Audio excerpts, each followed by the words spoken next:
ஒரு அழகான காட்டில் அப்பு என்ற ஒரு ஆர்வமுள்ள குட்டி குரங்கு வாழ்ந்து வந்தது. ஒரு நாள் ஆற்றருகே அப்பு நீல நிறத்தில் ஒளிரும் ஒரு விசித்திரமான பழத்தை கண்டது. சந்தேகமாக இருந்தாலும் அப்பு ஒரு சிறிய கடி எடுத்தது. உடனே பாப்! அப்புவின் வால் நீல நிறத்தில் ஒளிரத் தொடங்கியது. அந்த ஒளியை பார்த்து மின்மினி பூச்சிகளும் காட்டிலுள்ள விலங்குகளும் எல்லாம் கூடின. அப்பு பயப்படவில்லை.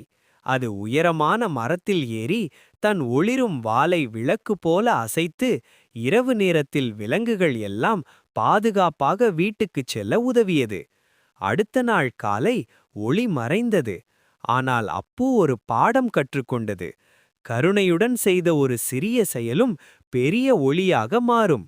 அதனால்தான் இன்றும் காடு சொல்கிறது, அப்பு ஒளி காட்டிய இரவு மறக்க முடியாதது.